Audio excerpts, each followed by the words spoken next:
Well, as we trailed it in the Weekly Worker, I'm going to inevitably concentrate on the unfolding events in Rafah in particular. Um, I mean, from my angle, just looking at the Israeli operation, the fact that we seem to be reaching the sort of final conclusion that we are. I'm not saying that we've seen the end of military operations, but clearly events are rapidly moving towards a horrendous outcome. It did strike me that, well, this is how things were going to go. I.e., if we look at Israel, it invaded Gaza in the north, told people to evacuate Gaza City and go towards Khan Yunis. And it just seemed obvious, at least in my mind, what they were aiming for. And that is, and I'll discuss that in a little while, either Egypt opening the border or forcing the Palestinians to break through themselves, simply on the basis that human beings will tend to want to keep themselves alive. So having, denied people food, sanitation, medicine, clean water, not just since October the 7th, but in particular since October the 7th, people will become desperate, and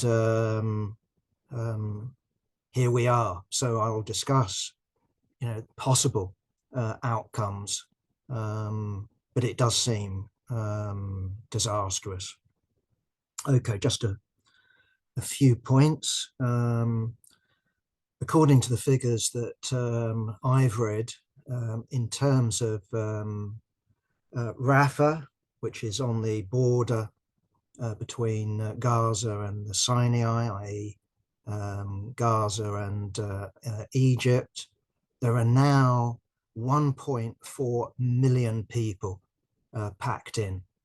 I think the town's original population was something like 30,000. I mean, you've seen, along with me, I suppose, the satellite pictures of just a sort of sea of tents. We also have figures saying that as a result of bombing, but also, it has to be said, deliberate demolition, something like 80% of the buildings to the north of Rafah are either damaged or completely destroyed. In other words, we're not in a position of where people can simply be told, well, go home to the north, because their homes don't exist, and we'll leave aside sanitation, we'll leave aside hospitals, we'll leave aside food.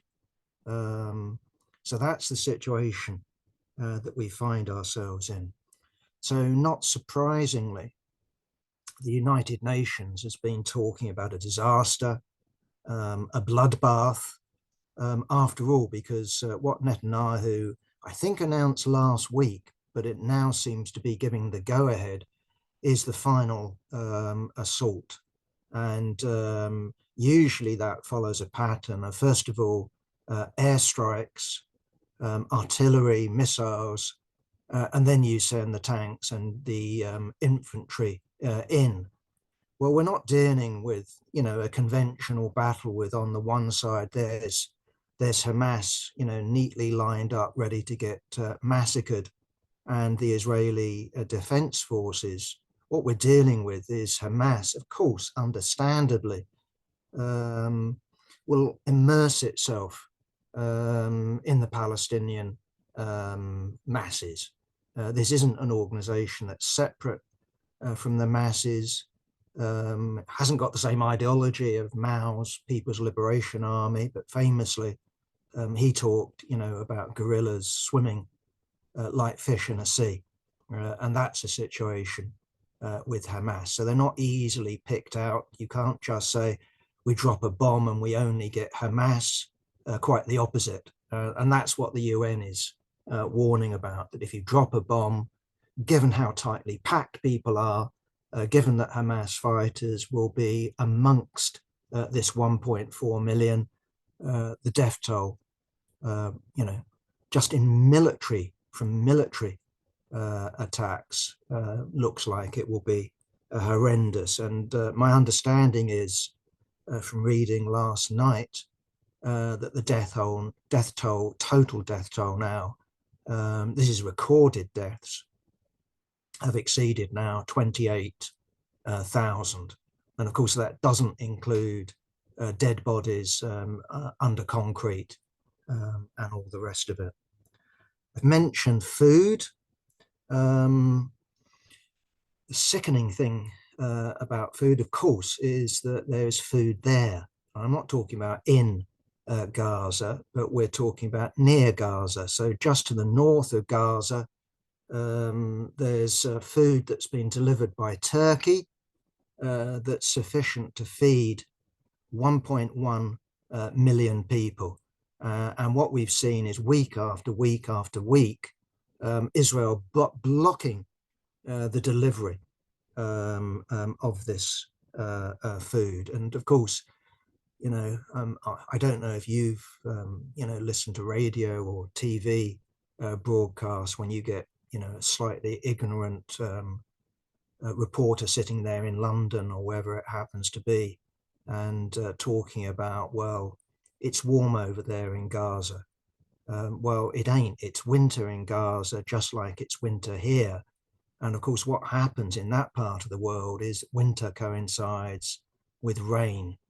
So, the conditions are perfect for disease. And as I've said before, people don't tend to die directly of hunger.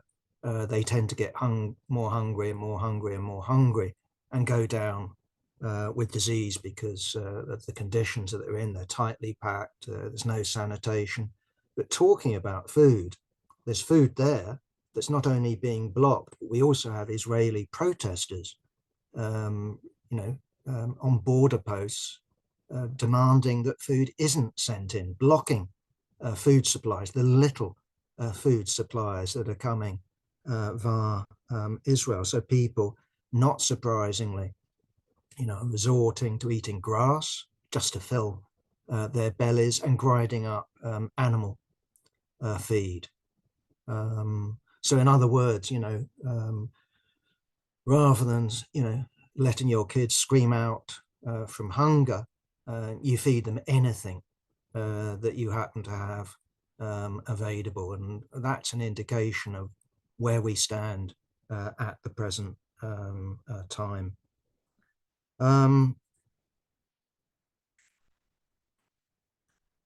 Having mentioned Egypt, you can see satellite photographs and reports of what's going on. The Sinai is one of those areas of Egypt that is particularly sensitive because there's been some sort of guerrilla struggles taking place there. I've actually visited Egypt. This is before the overthrow of Mubarak.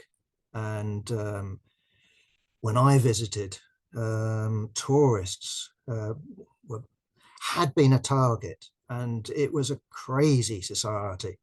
To travel, for example, from Cairo to the Aswan Dam in the south, you had to go in convoys. Every street corner in the cities had armed, units with machine guns. Well, that is the sort of regime that exists in the Sinai. So it's not somewhere reporters can casually turn up to and, get a car to the border and take photographs and take film and interview people. But what we can see is renewed fortification. So there's a wall that goes up, I think it's 6 meters high. I'm not really sure about meters and all that, but I think 6 meters high. And it also goes deep into the ground, and that's to block off potential tunnel operations. And on top of that wall, we have barbed wire. And now what's happening is Egypt is digging a huge trench its side of the border.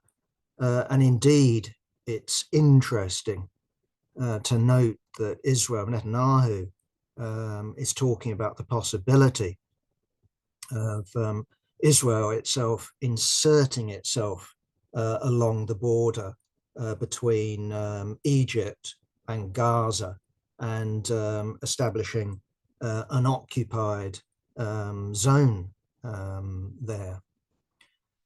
So what the object is, as I said, I don't know, but certainly in the immediate aftermath of October the 7th, there were those Israeli politicians, and we're talking about Israeli politicians from within Netanyahu's coalition.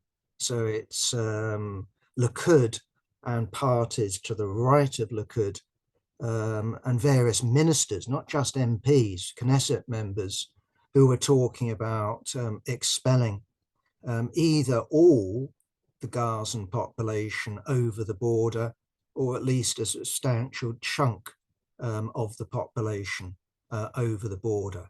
And of course, what we have, as I've already indicated, is Egypt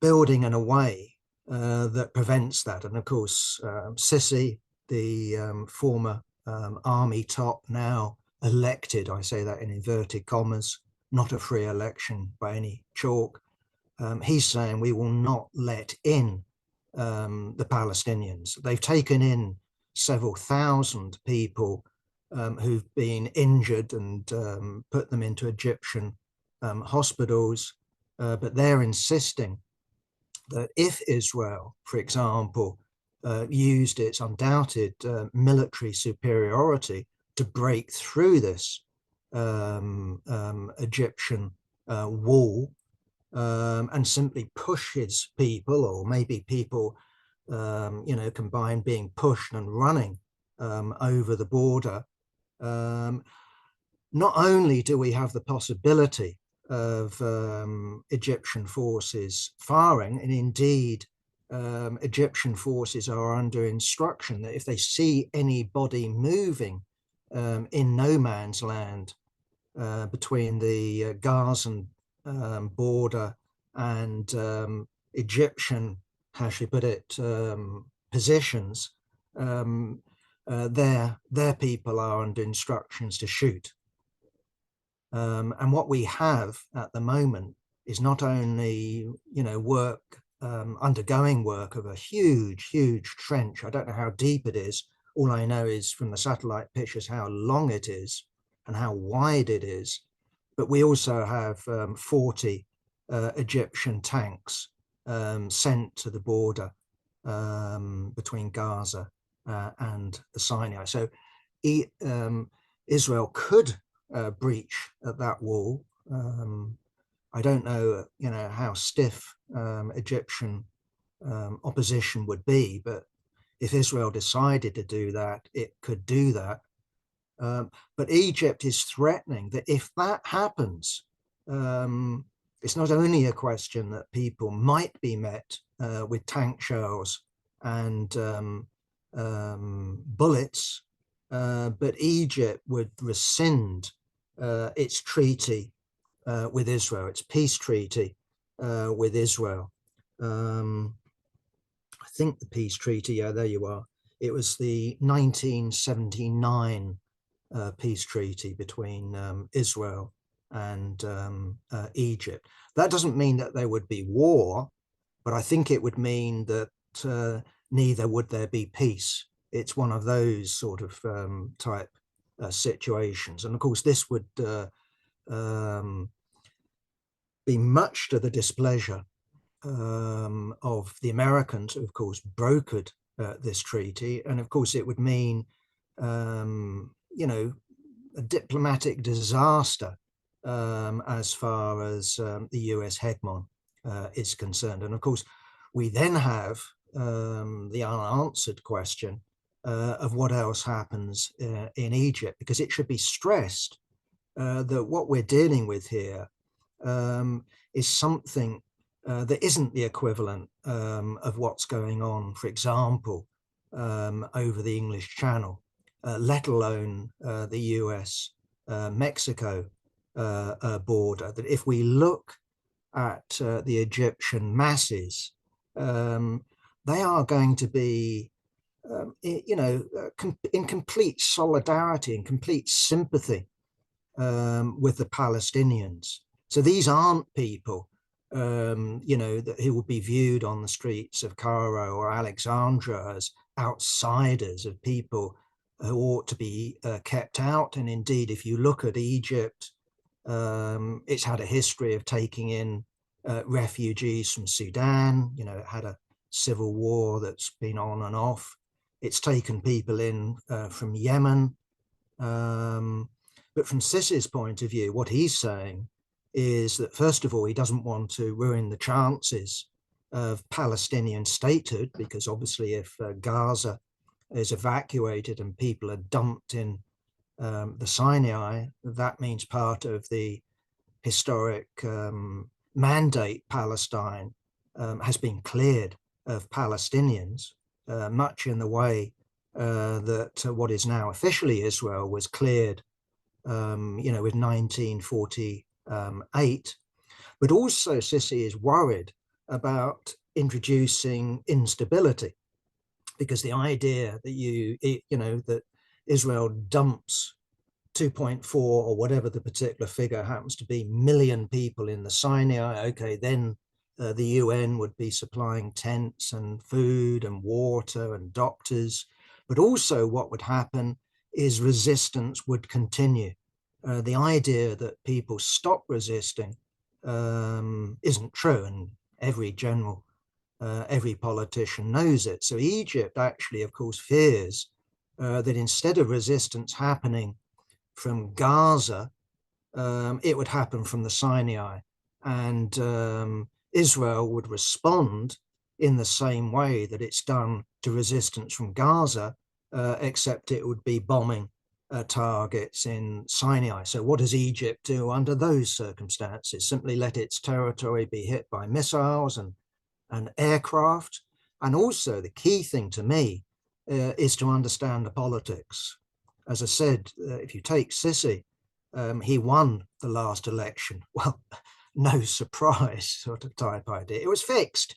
The last so-called free elections in Egypt, both parliamentary and presidential, of course, returned Islamicists, and specifically a Muslim Brotherhood president. And as we're told in the press, and it's true, if you look at Hamas, it's a branch of, an offshoot of the Muslim Brotherhood. And what happens? The Muslim Brotherhood hasn't gone away in Egypt. Yes, lots of their leaders are in prison. Some of them have been executed, but the Muslim Brotherhood, according to all reports, is active and is growing in strength. What do they do under circumstances either where Egyptian troops start shooting down their brothers and sisters who are starving? What happens on the streets of Cairo? What happens on the streets of Alexandria and other Egyptian cities and towns? Does the Muslim Brotherhood shrug its shoulders? Remember, Egypt fought Israel in 1948, and there was a specific Muslim Brotherhood mobilization in 48 to defend the Palestinians. So the fellow feeling is absolutely still there. And when there were demonstrations recently over Israel and its invasion of Gaza, this was a government-sponsored demonstration. It very quickly got out of hand, and it manifested itself as a Muslim Brotherhood demonstration. And as a result of that, we saw examples of not only the police using tear gas, but other forms of oppression. And what's true for Egypt is, of course, true for other countries in the region. Jordan, Syria, Saudi Arabia, the Gulf states. I don't want to go into them. I don't know enough. But the point would be about Egypt is it shares a border of where it looks at least possible millions of people will either be dying or being expelled from. That makes it of particular importance, and not least the fact that, of course, that Egypt is by far and away the most populous Arab country by a long, long way. So it's the most important Arab country.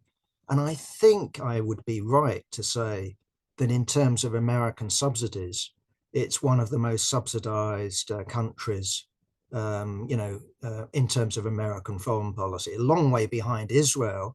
But nonetheless, I think it gets something like $1 billion of aid. And of course, what's happened in Egypt is not only, I haven't got the figures at hand, but one wouldn't be surprised if tourism, which is absolutely vital for the Egyptian economy, has fallen off somewhat. And the other sort of lifeline in terms of the very fragile Egyptian economy is, of course, the Suez Canal. And we all know about shipping being hit in the Red Sea and therefore being diverted around South Africa. That means a loss of revenue to the Suez Canal company, and therefore the coffers of the Egyptian state. So what happens? I don't know. One thing I don't think that's going to happen is that Netanyahu is going to order the evacuation of the Gazan population into Israel. That isn't going to happen. He's not wanting refugee camps in Israel. Is he going to then transport them all the way to the border, all the way up to the border, in terms of the West Bank? No, that doesn't work either. They want Palestinians out of the West Bank, not more Palestinians on the West Bank. So there is Jordan. Will Jordan take kindly to more Palestinian refugees? Hardly. So what happens? And that's why, I literally don't know the answer, and I don't think any of us here know the answer. Maybe the answer is known in Netanyahu's mind, but he isn't a completely free actor. Not only is he head of a coalition, he's head of a war cabinet, but he's also reliant on US aid. And we're not just talking about the $3 billion that I understand that goes from Israel to Israel from the United States. More importantly than that, the Israeli war machine relies on continuous US supplies. And it is worth noting, however pathetic, and it is pathetic, the Biden administration has been, while those bombs, while those bullets, while those tank parts, aircraft parts continue to be flown to Israel, Biden's language has got more, what would you call it? Strident? That's not really the right word, but desperate? I don't know. Either way, there is speculation in the press today about relations between the Biden administration and Netanyahu not only being strained, but perhaps reaching a breaking point. I don't know. But how would it go down in the United States in terms of there you are, people start dying, not just in their thousands, but in their tens of thousands. I mean, you can ask the question, and it's perfectly legitimate, and we'll come to that. Well, people have the choice to vote for another presidential candidate, but looking at Trump, he hardly serves as an opponent of ethnic cleansing in Israel. Quite the opposite. He was quite prepared to look at Netanyahu annexing various chunks of the West Bank of Palestine when he was president. So we have US warnings as well as UN warnings. And the last article that I read on this whole question, again, it's all speculative. I don't think anyone knows, as I said, was in the New York Times, which was talking about the possibility of Israel making a breach in the wall and simply letting Palestinians cross over. So it looks to me, at least, that we're in conditions of either genocide or a second Nakba, and maybe it amounts to both, i.e. mass deaths and a mass expulsion coincides. So just horrendous. Meanwhile, we have the crocodile tears, and you have to say it is crocodile tears from Biden, Cameron, and other such politicians. Why? Because aid keeps going to Israel, weapons keep going to Israel. So we have talk of a two-state solution, but it's clearly a nonsense. I mean, we'll leave aside Gaza for the moment. All you need to say is on the West Bank, leaving aside the annexed East Jerusalem, what you have is 400,000 settlers with Palestinian areas reduced to what is, to all intents and purposes, I was going to say the word Bantustans, but in reality, I suppose if you want to draw an analogy or use something perhaps that's slightly more accurate now, they more closely resemble Indian reservations in the United States. And the reason why I hesitated when it came to Bantustans is, of course, that in South Africa, you had a colonial settler regime that relied on Bantustans to supply labor to the economy. So yeah, every black person was designated a native of X, Y, or Z. And okay, they lived in barrack room conditions while they worked, but they meant to have had a homeland. But the point would be that definitively since October the 7th, but as a, how should I put it, as a model, as a form of settler colonialism, Israel has never relied on Palestinian labor. Palestinian labor has been present, of course, not least the Israeli Arab population, the 20% in Israel proper.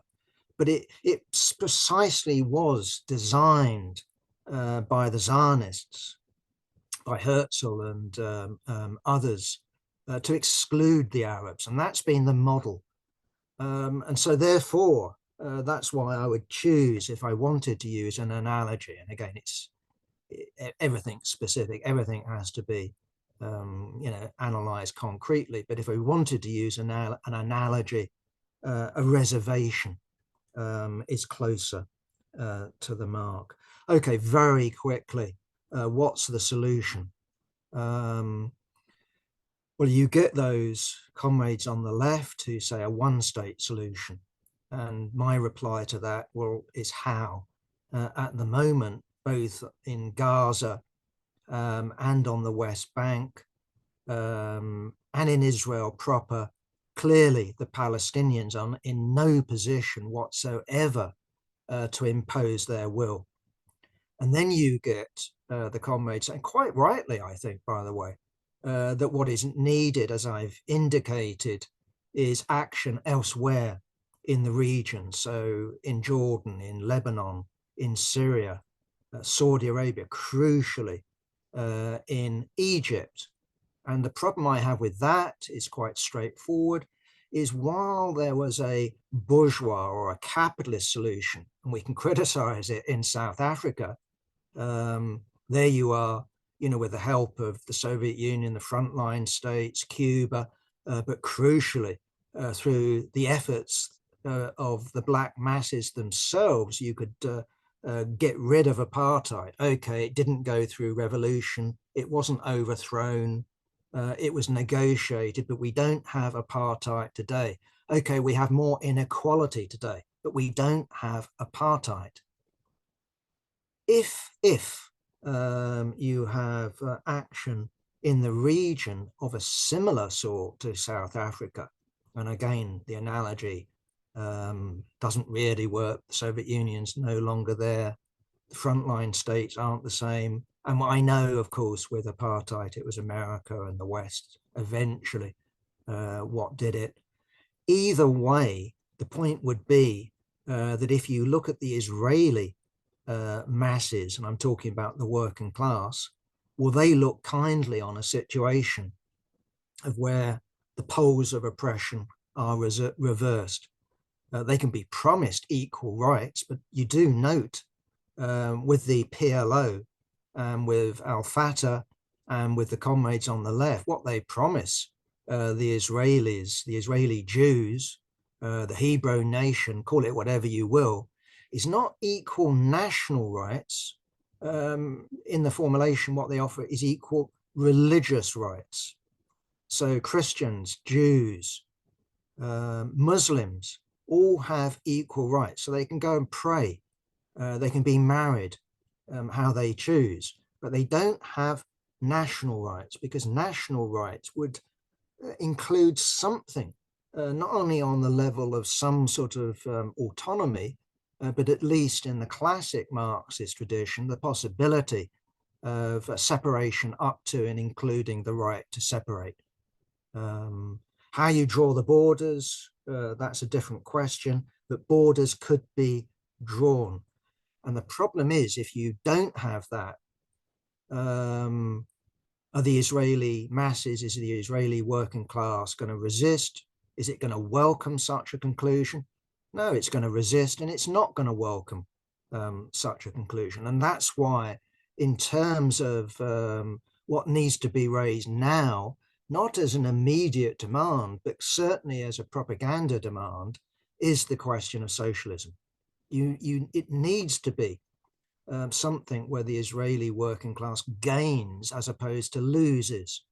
If you were dealing with a South African situation where whites made up what, I don't know, what was the percentage, 10%, 15%, whatever the percentage was, within Palestine, what we're talking about is roughly 50-50. So we're not dealing with anything comparable. And of course, Israel is armed to the teeth. And of course, it's backed, at least at the moment, by the world hegemon. Either way, I don't think a one-state solution is viable. Certainly not with the efforts, as at least I've been reading in Socialist Worker, by their own efforts, they can secure liberation. It's just not true of the Palestinians. It's to kid oneself.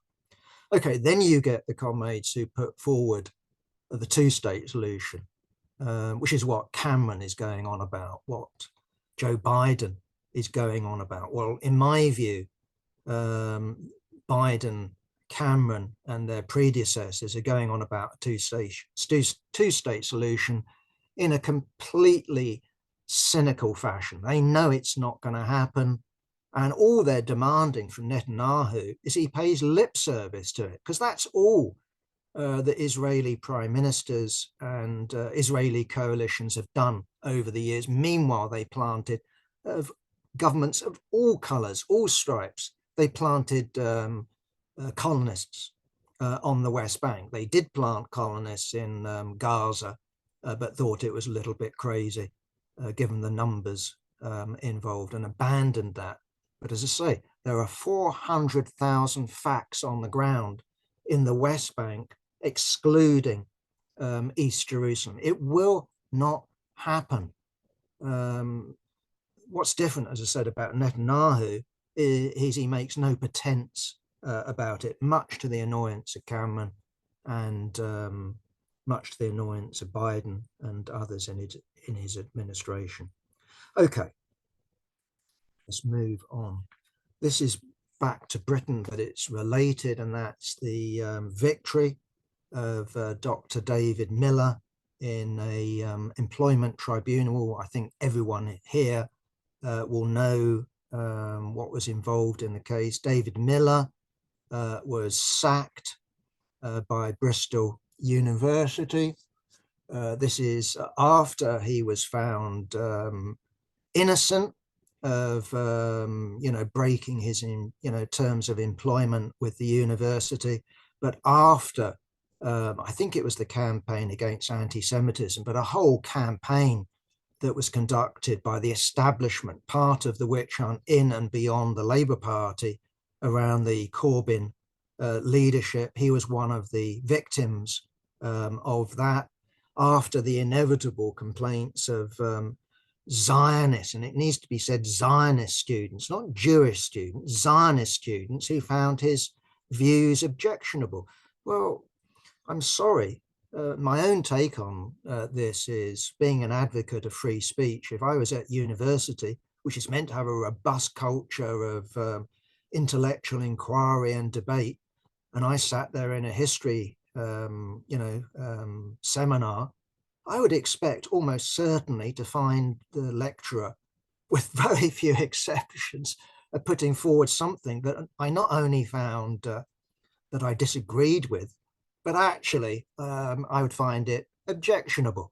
And the same would apply if I went to something on economics, because my view is that wage labor is an abomination. It's not a natural product. And I could go and sit there, in terms of, I suspect, at least a good percentage of courses when it came, at least in the olden days, but still a few cases when it comes to biology, certainly in the old days. Anyway, the point I'm making is that Bristol University decided that it couldn't take the heat. It got rid of him. And what we've had isn't action by the UCU, the university's college union, didn't stand by him. It wasn't as a result of strike action. He hasn't been reinstated. The ruling is that Bristol University was wrong to sack him. And my understanding is on the basis of what is called protected characteristics, which is your ideology, your world outlook, your beliefs. So I think that what we have is the courts basically deciding that, along with being Jewish, Christian, a turf, I don't know what, it's in a position to decide what is legitimate and what is not legitimate. So it's right to celebrate his victory, but this isn't simply a victory for freedom of speech. So I would say myself that, given the clampdown on people expressing their views on Zionism and saying Zionism is a form of racism, people ought to be allowed to say that, but they ought to be allowed to say the exact opposite. There ought to be the right to freedom of speech. That doesn't mean that any lecturer should be intimidating students. We expect some sort of standard of behavior, but nonetheless what comes out of your mouth should be open to examination. Anyway, this is a result of the Equalities Act, and the problem that David Miller has, as I understand it, is that the Employment Tribunal found, at least, that his approach to this question meant that they reduced damages. That's my reading of it. We've got Mike McNair writing an article on this question for this week's paper. But what I would expect, and I could be wrong here, I would expect under political pressure, Bristol University to appeal on this one. I don't know where you can take the appeal to, but I would expect that they would be aiming, and those behind Bristol University, i.e. the establishment, would be aiming to take it as far as they can, which means that, is David Miller, who's, whatever compensation he's got, I would suggest that he's very much out of pocket. Can he afford to fight this all the way? And should it be up to an employment tribunal that decides what students find offensive or what's legitimate area of debate inside academia? Okay, that's my comment on that one. Let's just move on. What's the time? I've got 42, so I'm moving towards winding up. I try to keep things under an hour. And what I'm going to talk about very, very briefly is AMOC. That's the Atlantic Meridional Overturning Circulation. For you and me, the Gulf Stream is part of it. So most of us who were brought up in England, or Britain at least, will know all about the Gulf Stream. You would have been taught it, I would guess, at least I was, in junior school. This is what keeps Britain, keeps Britain with a mild climate, that we don't freeze in winter, and makes things somewhat cooler in the summer. But of course, what we're dealing with isn't just water coming up from the Caribbean. We're dealing with a circulation pattern that delivers warmer water up into the Arctic, but also brings colder water back around the eastern, I'm going to get it right, no, from our point of view, the western Atlantic down the American coast, but also transfers waters in Africa. And of course, what's been going on over the last, 100 years, but certainly in terms of the 1950s, is that we've got Arctic melting, which is releasing non-salt water into the Atlantic, but cold water. And what happens with this circulation system is that one current gets buried under the other. And what we've had is a new report from the University of Utrecht, which contradicts previous reports that we stand on the cusp of, I'm not going to call it a collapse because this is sloppy talk, but a slowing down, a dangerous slowing down of this circulation, this AMOC circulation system. Collapse is what you'll read in a lot of headlines. And often that's accompanied, I've never watched the damn film, I don't really want to. What's it called? The Day After Tomorrow? I think there are pictures in it, and that's the pictures I've seen with New York completely frozen, and it's meant to happen almost over a weekend. No. But what they're saying, what this report says, is there's a danger of slowdown either from, and this is the perimeters they give it, from 2025, i.e. next year, or 2095. Somewhere in that band, i.e. this century, there's a danger of a tipping point. Now, any Marxist will know all about tipping points, quantity into quality, and that is something now that's accepted in all manner of different fields. It used to be a big controversy in biology. It used to be a big controversy in climate science. And you can, I do urge comrades to actually have a look at one of the last chapters of Darwin's Origin, of where he warns his readers against this leap question. Why? Because this is Marxism. He doesn't say that, but he thinks with the leap comes social revolution. And Darwin, as a committed reformist, not radical, a reformist, well, a radical reformist, but not a revolutionary, didn't want a repeat of Chartism. And therefore, you've got a whole chapter in the Origin against the leap. And that was something that was adopted by, I'll call it bourgeois science, when it came to the climate question.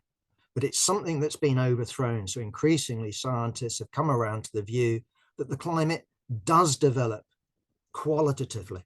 It does go through leaps. You do shift from one pattern to another. So you shift from AMOC almost overnight in weather pattern terms over into another system. Now, no one knows exactly what the system would be like, but what they're saying is that Britain, for example, would get a lot colder, would get a lot wetter.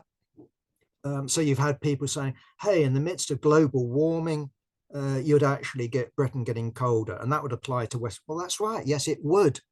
It's not as simple as saying there's global warming and everything just goes up a degree or two. We're talking about climate patterns and therefore changed weather patterns. So, for example, amongst their predictions, which are disputed, I hasten to add, and quite rightly, that's the nature of science, is that there's our figures. Other scientists can come along and say, well, you got this wrong, or your projections are wrong because of this. But they've done a computer projection that has simulated the climate over the last 2,000 years. And they say, as a result of the computer simulation and looking at salt in the Atlantic and various other things that are way beyond me, these are the conclusions we come to. So Britain, yeah, gets a lot more wet and a lot more unpleasant. But also what happens in the Amazon is things dry up, and the Amazon jungle basically turns towards something more like the Serengeti in Africa. Okay, but the point about this is precisely that it would happen quickly. It's not a question of it will happen over the years 2025 to 2095. This will happen bang, sort of type idea. And so what they're saying is we don't know when this will happen, but if you don't do something urgent now about reversing, and I do mean reversing CO2 and other emissions, this is the sort of thing that can happen. And of course, we also have reports saying that the last year has actually gone over 1.5 degrees. So we're talking about the whole year. Now, of course, Paris wasn't about 1 year over 1.5, but was the established pattern. But we've breached that particular target to keep things beneath that for 1 year now. And so if we carry on in that direction, this is what will happen.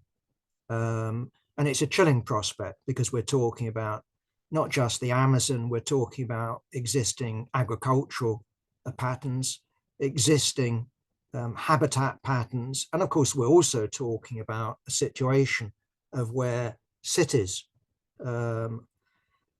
such as New Orleans, I don't know about London, but I would guess large parts of London, Amsterdam, one can just carry on, end up flooded on a permanent basis. So every high tide, inundation, and therefore have to be either defended by ever higher walls or abandoned, as I think we have Jakarta being abandoned as I speak in Indonesia.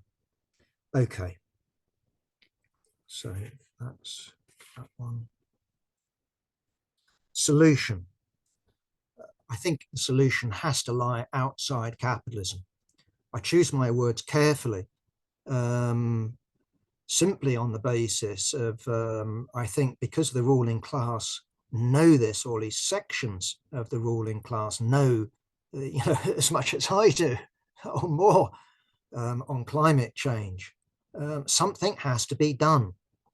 You actually have to overcome the profit drive. You have to overcome production for the sake of production. That does not mean proletarian socialism. That's the most democratic. That's the most humane.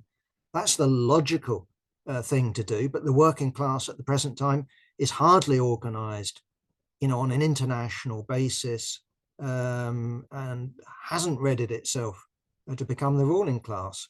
So I would expect myself, sections at least of the ruling class, to act.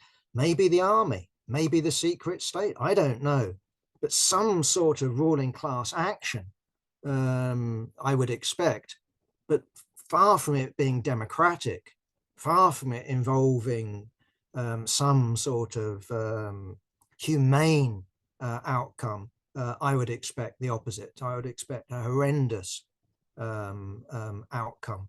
I mean, I'm calling it climate socialism, but I mean climate socialism in the same sort of way as the German High Command in World War I talked about war socialism, Kriegssocialismus. That wasn't heaven, that was hell for the working class. So I'm not putting that forward as something we should support.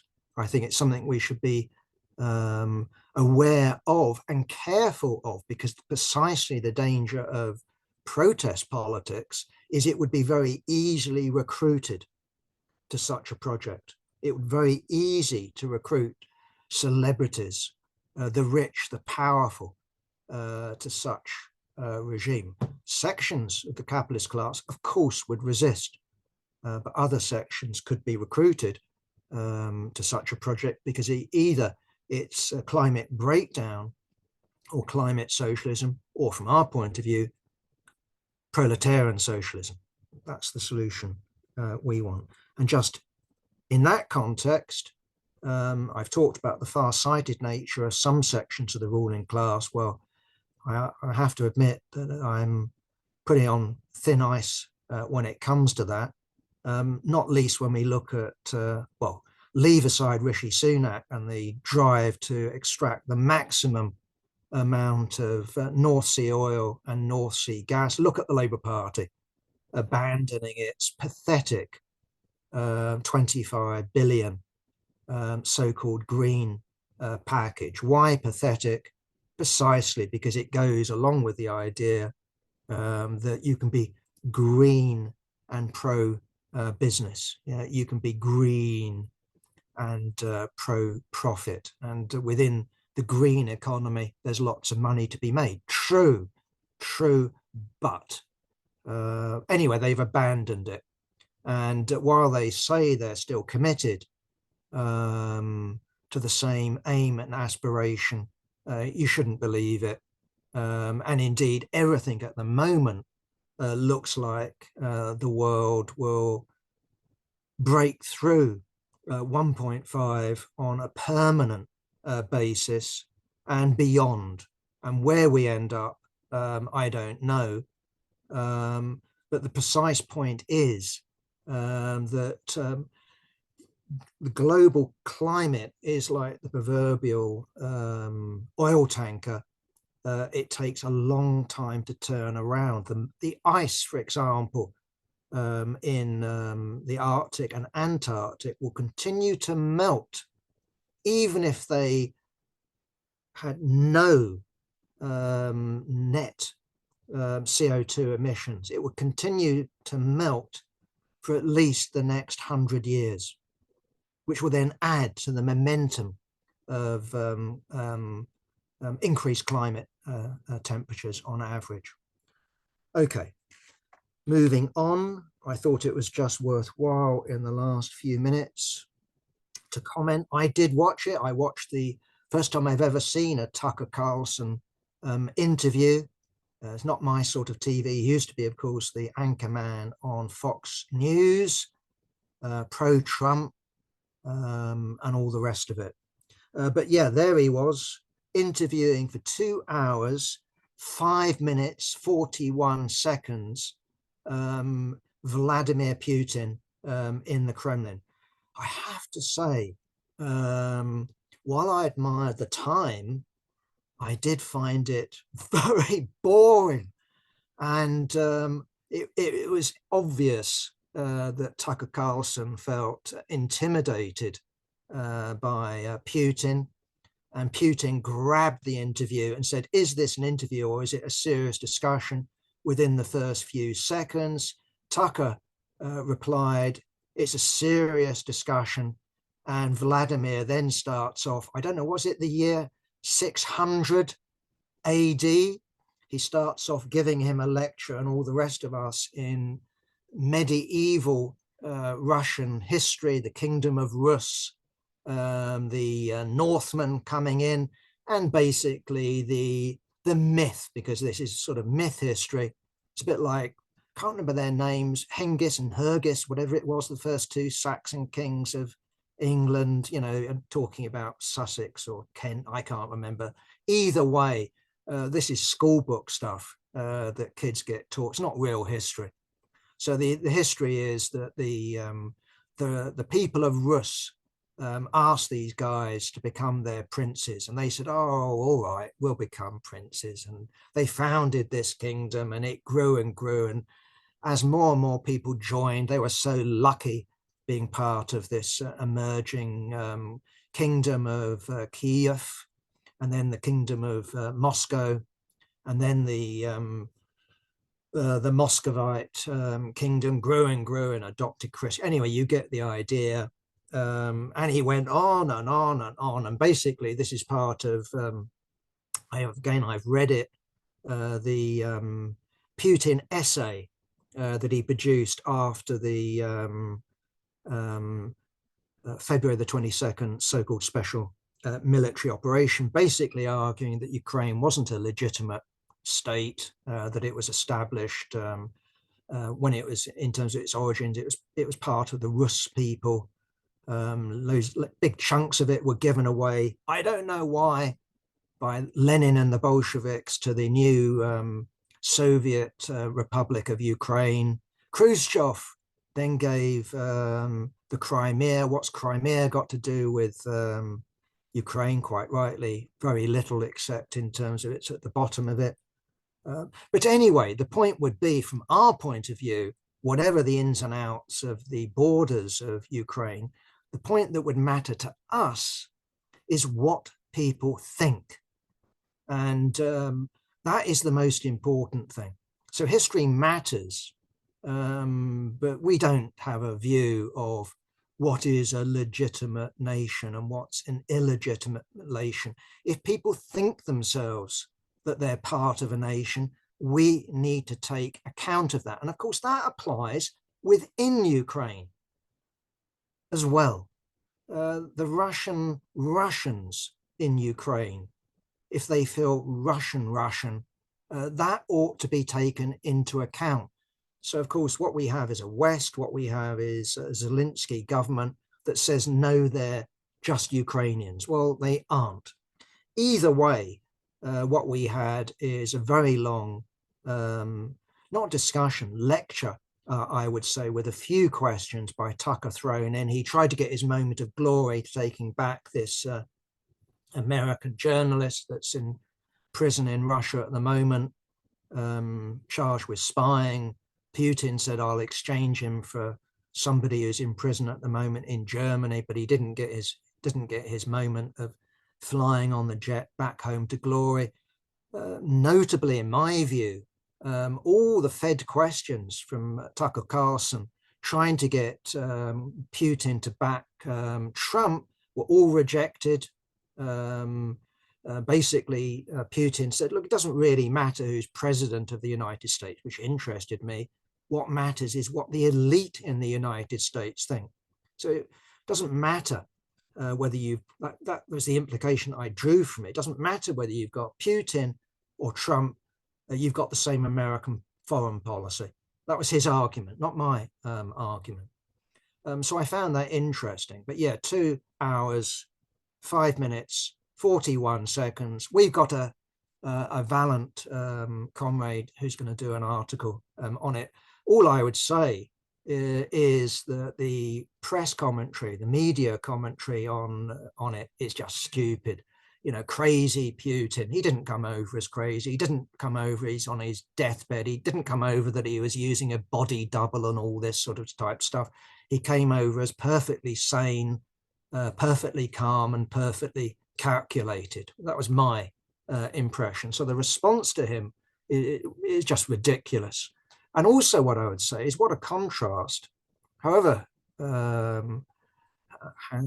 what's the word, however much he took command of this discussion, what a contrast it is to the usual BBC stuff with Andrew Neil, or is that he's on some other station I know now, of where it's your job to interrupt every 2 seconds.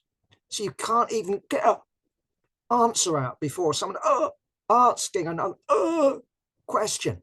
I mean, Putin was interesting because having delivered a lecture for a quarter of an hour and Tucker's basically going, Jesus Christ, try to steer him off somewhere. No, he said, look, I haven't made my point yet. Let's go back to 600 again or 1100.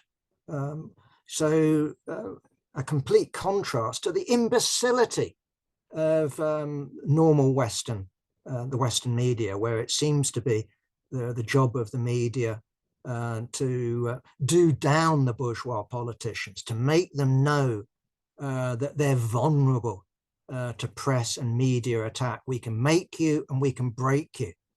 Just a comment on that. Remember Red Ed? They broke him. Right? Remember Jeremy Corbyn? They broke him. Why aren't they doing the same with Starmer, who in his youth was a member of the Trotskyist infiltration organization called Socialist Alternatives, was a Pabloite who infiltrated communist parties or social democratic parties? Why aren't they calling him Red Kid? He's even got the name of this left Labour hero. Either way, the point that I'm making is that at the moment they aren't doing that, but they could if Sir Keir got bolshy, to use a phrase. Okay. Sticking with America, this is almost an Albanian result, isn't it? In Nevada, Trump, this is the Republican caucus. I've got to get my American politics right. Caucus, where you go along to your town hall or your school hall meeting, you vote in person. That's my understanding of a caucus as opposed to a primary. A primary is where you register as a Democrat or a Republican. I think you also can be an independent. I don't know. We've got Americans here who can put the limey right here. But you go along to the ballot box. You put your name next to a candidate, and yeah, we've got the chair. I'm a Yankee, and I'm going to put you limeys right. But you put your X next to the candidate, and that's the result. So obviously, one would expect more of a turnout, more participation with a primary than you would with a caucus. Either way, what we had in Nevada is Nikki Haley basically decided it wasn't worth it. It wasn't worth the $55,000 to put herself on the ticket. So she didn't put herself on the ticket. So there was Trump and somebody called, who I don't care what he was called, Ryan Binkley. You won't hear of him ever again, I suspect, unless he assassinates someone. He'll disappear from history. But Trump got 99% of the vote. So that's why I mean an Albanian result. Maybe Enver Hoxha got 100%, I don't know. Either way, 99% of the 60,000 voters went with Trump. That means he gets the 26 delegates for the Republican National Convention. I think that's July. At the moment, he looks on dead on course for that. And the projections are in South Carolina. I think I'm right, which is the next primary, which is where Nikki Haley used to be governor. She's looking like, according to the polls, she's going to lose big time, which would be, I think, she's already lost it, surely, but it surely would be the final nail in the coffin of the Nikki Haley campaign. And then who do you have? I mean, so you have this weird situation of someone who's got four criminal trials, leave aside the civil ones, 4 criminal trials pending. Someone who could possibly, he'll do his best not to, could possibly be a convicted felon being elected president of the United States. What the hell happens? I mean, I haven't got a clue, but the idea that nothing happens, I find not credible. We already heard from Trump, I'll only be a dictator on day one. Well, I take that seriously, except I don't take the day one seriously. Precisely what I would expect on some sort of, not, 100%, but I'll put odds on it sort of type idea, is the Democrats, the Army, Chief of Staff, CIA, I don't know what, acting to save democracy from democracy. I mean, I don't know that it's going to happen, but if it happened, I would turn around and say, told you so. What the hell that means in terms of the international order, the post-World War II architecture, what it means to the ideology of bourgeois democracy, which I always have considered to be an oxymoron. The capitalist class is not a democratic class. It's an anti-democratic class, but it is a class that can fool some of the people some of the time. And that's where you get bourgeois politics from. Either way, the United States is going somewhere fast. And meanwhile, of course, what you get is Trump being described on the basis of not prosecuting him for having secret documents at home, him being described as a well-meaning old man who's forgetful. And you couldn't make it up, could you? Yes, he was angry, and I sort of understand that. You couldn't remember the day that his son died. I damn well could. But then, to compound it, if you go in front of the cameras, with a vindication, I'm sharp as a, whatever people are sharp with, and then you fluff it by naming sissy. See, I could get done for being old and infirm and my memory is going, but sissy as the president of Mexico. Wow. So what the hell do they do with Joe Biden? Do they change horses?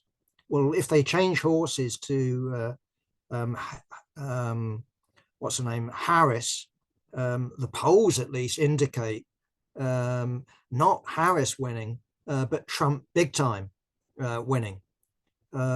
So to me, at least, the odds are on, bar what I've already said about the state and the Democrats acting.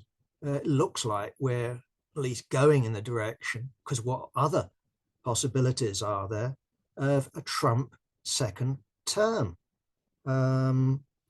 Just on impaired facilities, by the way, there's been stuff, and I've already indicated this with the Putin interview. I don't buy into the idea, because you fluff Sisi in Egypt, that what that means is you accidentally hit the the nuclear button because you've forgotten.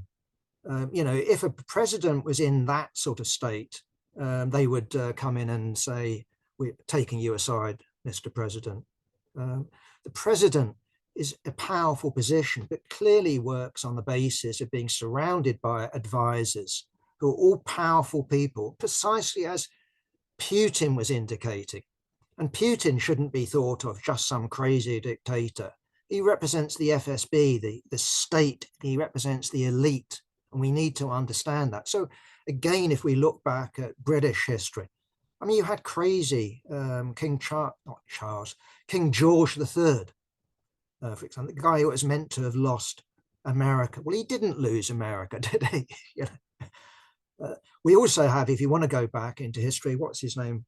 Charles VI of France, who believed that he was glass and he could be shattered. Before that, again, I think a lot of it was made up propaganda. We all know the stories of Caligula making his horse a senator, etc., etc., etc.